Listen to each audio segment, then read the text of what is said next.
cenas do Apocalipse são terríveis, são aterradoras, nos causam tanto medo que fechamos os nossos olhos para elas, a ponto de nem querermos ler o tal livro. Acalentamos nossos sentimentos com a ideia de que aqueles terríveis tormentos não são para nós, que eles foram feitos para dias muito distantes, e por isso podemos ficar sossegados que estamos salvos e seguros em nossos casulos de seda. Mas será isso verdade? As cenas do Apocalipse não são para nós? A Bíblia nos aponta que sim. A nossa geração passará pelas cenas do Apocalipse. Como sabemos disso? É simples. Ouça o que Jesus disse sobre a parábola da figueira. Aprendei, pois, a parábola da figueira. Quando já os seus ramos se renovam e as folhas brotam, sabei que está próximo o verão. Assim também vós, quando verdes todas essas coisas, sabeis que está próximo às portas. Em verdade vos digo que não passará esta geração sem que tudo isso aconteça. Passará o céu e a terra, porém as minhas palavras não passarão. Quem você acha que é a figueira? É uma árvore comum? Não. A figueira é o Estado de Israel, que foi restabelecido em 1948 e aí começou a florescer. A partir de 1948, começa-se a contar uma geração. A geração que vai passar pelo arrebatamento da igreja e pela grande tribulação. Uma geração na Bíblia é de 70 anos, mas há casos em que uma pessoa vive até 116 anos ou mais. Então, fazendo as contas, o arrebatamento e o início da grande tribulação estariam entre 2018 e 2064. Vejamos os seguintes cálculos. Pela idade mínima da vida de uma pessoa, que são 70 anos, o arrebatamento e o início da grande tribulação se darão por volta de 2018. Pela idade máxima da vida de uma pessoa, que são 116 anos, o arrebatamento e o início da grande tribulação se darão por volta de 2064. Pela média entre as duas idades, 70 e 116 anos, que são 93 anos, o arrebatamento e o início da grande tribulação se darão por volta do ano 2041. Veja bem, amigos, que Jesus permitiu que soubéssemos a época, mas não o dia e hora desses acontecimentos. Vejamos o que Jesus nos diz. Mas a respeito daquele dia e hora ninguém sabe, nem os anjos do céu, nem o Filho, senão o Pai. Seems to have taken place at the same time all over the world, just about 25 minutes ago. Suddenly and without warrants of these disappearances have not been declared war on the planet, and some feel it to be a spectacular judgment of God. The United Nations is in a special emergency session.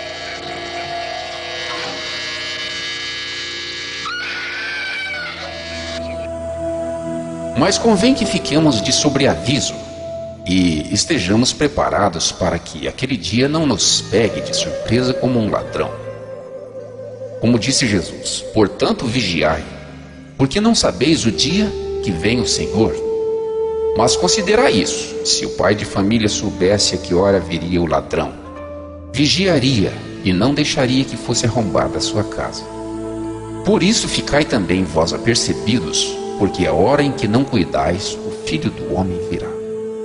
Não devemos ficar como nos dias de Noé, comendo, bebendo, casando e dando-nos em casamento, e despreocupados com a vinda do Senhor, para que aquele dia não nos apanhe de surpresa. Pois assim como foi nos dias de Noé, também será a vinda do Filho do Homem. Porquanto, assim como nos dias anteriores ao dilúvio, comiam e bebiam, casavam-se e davam-se em casamento, até ao dia em que Noé entrou na arca, e não perceberam, senão que veio o dilúvio e os levou a todos. Assim será também a vinda do Filho do Homem.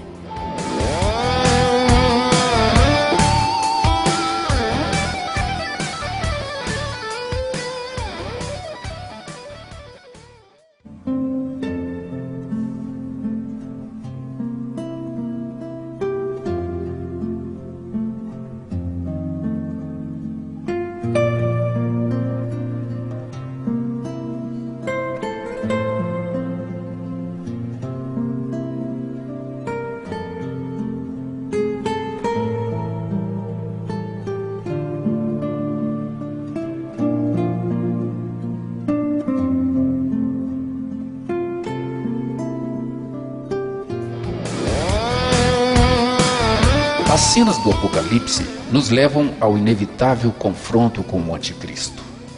Esse confronto está muito mais perto de acontecer do que alguém possa imaginar. Mas quem é esse Anticristo? De onde o Anticristo virá? O que a Bíblia nos fala sobre ele? Primeiro, a Bíblia nos diz que o Anticristo nega que Jesus é o Cristo, que Jesus é o Filho de Deus e nosso Salvador. O Anticristo nega tanto o Deus Pai como o Deus Filho. Quem é hoje que nega que Jesus é o Cristo, que Jesus é o Filho de Deus e que Jesus é o nosso Salvador? Se você for procurar na maçonaria, você vai encontrar a resposta no lugar certo. Eles negam a divindade de Cristo e negam também ao seu Pai, o Deus Criador Yahvé. Albert Pike foi um general na Guerra Civil Americana. Ele é considerado o Papa da maçonaria, pois detinha o título de Sumo Pontífice. Ele escreveu o livro Moral e Dogmas, considerado a Bíblia maçônica. Ele diz em seu livro que Lúcifer é Deus, o Deus do bem, e que o Deus da Bíblia é o Deus do mal. Thomas Jefferson, um maçom e um dos presidentes dos Estados Unidos, reescreveu a Bíblia, retirando dela todas as palavras que se referiam a Jesus. Ele levou 16 anos. O que ele fez foi retirar linha após linha da Bíblia de tudo o que Jesus disse. Era só isso que ele queria, o que Jesus disse, não dos outros intérpretes. E depois a distribuiu a todos os templos maçônicos. Portanto, um maçom não precisa de Jesus, pois eles têm Lúcifer como seu anjo de luz. E por isso, um maçom é iluminado e se torna igual a Deus. Na maçonaria existe uma Bíblia, mas ela não tem Jesus. Portanto, é muito provável que o Anticristo será um maçom.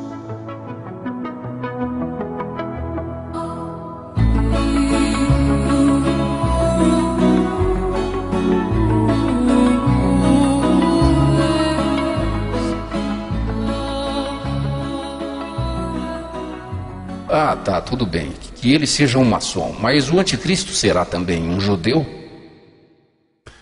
Não é provável que o Anticristo seja um judeu. Pelo menos não um judeu declarado.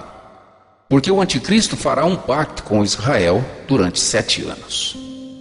E no meio dos 7 anos, ele quebrará o pacto e se voltará contra Israel. Portanto, um judeu não iria contra o seu próprio povo. Porém, há um problema em o Anticristo ser um gentio, pois Israel aceitará o Anticristo como seu verdadeiro Messias, que eles tanto esperam.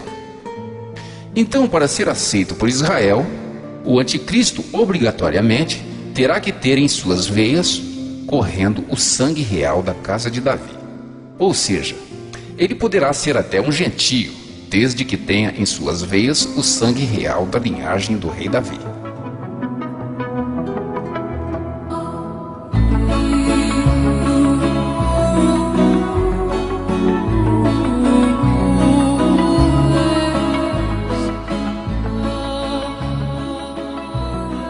Existe hoje algum gentio não judeu com esse perfil? Sim, o príncipe Charles e seu filho William, da dinastia Windsor, da Inglaterra. Eles se declaram descendentes da linhagem judaica, provavelmente da casa de Davi.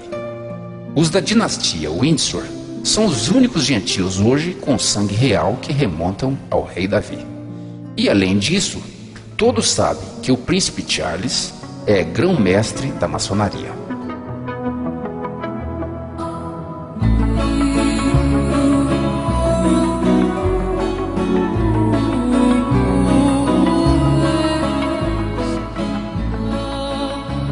Agora veja a estranha coincidência. Na maçonaria, o Templo de Salomão tem um papel fundamental em seus ritos e mistérios. Certamente haverá alguma relação entre o templo maçom e o Anticristo. Fala-se de um Cristo maçônico que surgirá nos últimos tempos. Lemos em um famoso site a seguinte matéria: a maçonaria sempre planejou obter o controle do Monte do Templo. o monte onde hoje se encontra a Mesquita de Omar, em Israel, para que possa reconstruir o Templo de Salomão. Assim que eles reconstruírem o templo, o Cristo maçônico aparecerá na terra, afirmando ser o Messias judaico por quem Israel tem aguardado. Porém, esse Cristo será o anticristo bíblico.